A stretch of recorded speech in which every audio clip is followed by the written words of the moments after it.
Manusia yang paling dicintai oleh Allah Subhanahu wa taala adalah, bukankah mereka itu lebih layak untuk dikorban pada saat Idul Adha ini daripada hewan itu sendiri? Dosa besar paling besar itu apa wahai Rasulullah?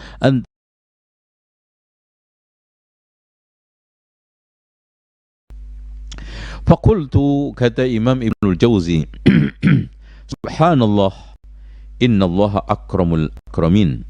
Allah itu sebetulnya kan maha sayang. Wal karimu yujibul musamahah. Kemuliaan Allah, Allah yang memiliki sifat Al-Karim, menghaluskan Allah Subhanahu wa taala untuk memaafkan. Fama wajhu hadhil mu'aqabah, kenapa terjadi bencana bertubi-tubi? Kenapa terjadi musibah datang silih berganti? Fatafakkartu, setelah saya renungkan, saya pikirkan, fara'aitu katsiran minan nas fi wujudihim ka'al adam. Karena tingkah manusia itu adanya sama dengan tidak adanya, bahkan lebih baik enggak ada. Wujuduhum ka'adamihim, ya, adanya mereka sama dengan tidak ada, karena keberadaan mereka bukan menghadirkan kebaikan. Harusnya orang yang baik, kata Rasulullah SAW, ahabbun nas ilallahi anfa'uhum linnas.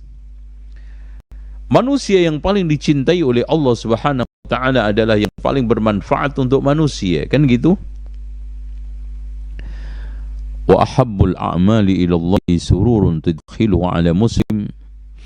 Amalan yang paling dicintai oleh Allah adalah rasa gembira yang kita masukkan ke dalam hati seorang muslim. Alias muslim itu setiap saatnya menebarkan bau wangi serbak kemanfaatan, ya, menebarkan kebaikan, menghadirkan kemanfaatan di dalam alam sekitarnya, ya, bukan sebaliknya. Makanya al-muslim man salimal muslimuna min lisanihi wa yadihi. Ya, namanya muslim ada orang muslim lainnya selamat dari lisan sama tangannya. Bahkan Rasulullah SAW menegaskan, al-mu'min man aminahu nasu min amwalihim wa anfusihim. Ya, namanya mukmin adalah orang lain merasa aman dari hartanya, hari dirinya. Bahkan harta kita menyakiti orang, diri kita menyakiti orang. Coba yang kita hadirkan apa? Masih mending itu mangga yang tidak bergerak, satu saat masih bisa menghadirkan kemanfaatan untuk alam sekitarnya, meskipun dia dibalangi batu, dilempari batu, memberikan buah yang terbaiknya. Untuk apa kalau memang seperti itu? Kita hadir di dunia, perilaku kita membuang sampah sembarangan tempat, perilaku kita bermabuk-mabukan, perilaku kita mengedarkan narkoba, perilaku kita tukang fitnah, tukang gosip, tukang ghibah, perilaku kita menghancurkan alam sekitar, hutan kita hancurkan, lingkungan kita rusak. Untuk apa?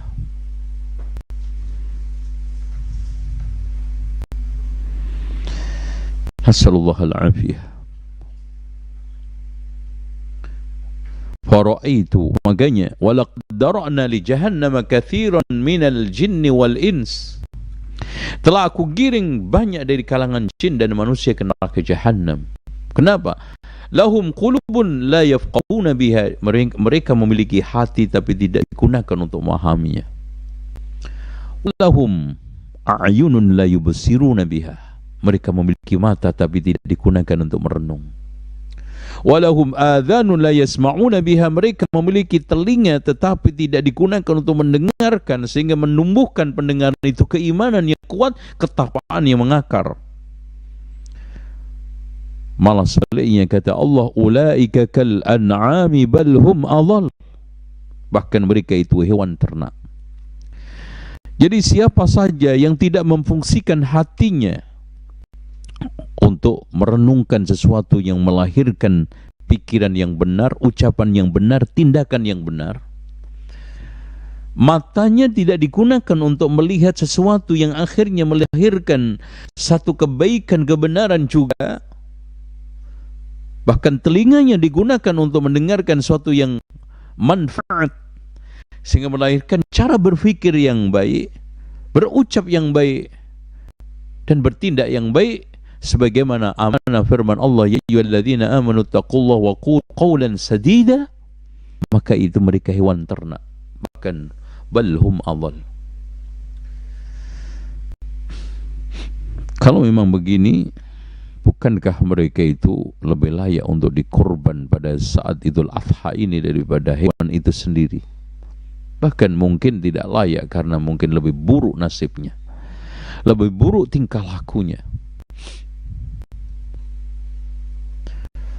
Perilaku yang sangat sederhana, kita buang hajat sembarangan tempat, kencing sembarangan tempat, buang sampah sembarangan tempat. Itu kan Rasulullah mengatakan ittaqullatal mala'in. Waspadai, hindari 3 perbuatan yang bukankah di sekitar kita temukan? La yatasaffahuna adillatal wahdaniyah. Dia tidak mencoba untuk merenungkan dalil-dalil tauhid. Dia tidak mencoba untuk mempelajari hakikat tauhid. Dia tidak mencoba untuk memaknai dengan baik la ilaha illallah, menjalankan konsekuensinya la ilaha illallah, mengejawantahkan makna hakikat la ilaha illallah dalam kehidupannya, sehingga dia lahir kembali rohaninya menjadi orang muwahhidin, dan akhirnya nanti kembali kepada Allah, orang yang paling terbaik pengembaliannya, yaitu inna lillahi wa inna ilaihi raji'un, dengan membawa la ilaha illallah. Malah sebaliknya, kita kotori kehidupan kita dengan syirik, kita warnai tingkah laku kita dengan syirik kepada Allah. Padahal Allah mengatakan inna syirka la dzulmun adzim, sesungguhnya kesyirikan itu kezaliman yang maha besar. Bukankah pikiran kita gampang tercemar dengan kesyirikan ketika saat kita mengatakan atau berpikir, aduh jangan-jangan saya nggak bisa makan. Sementara itu yang dianggap oleh Rasulullah dosa paling besar.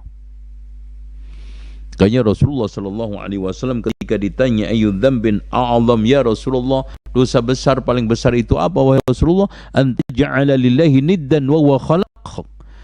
Kau jadikan Allah tandingan sementara Dia menciptakan kamu. Yang keduanya adalah antaqtula walataka makhafata ayyat'ama ma'aka, kamu bunuh anakmu takut memberi makan. Dan yang ketiganya wa antuzani bi khalilati jarika, kamu berzina dengan istri tetanggamu.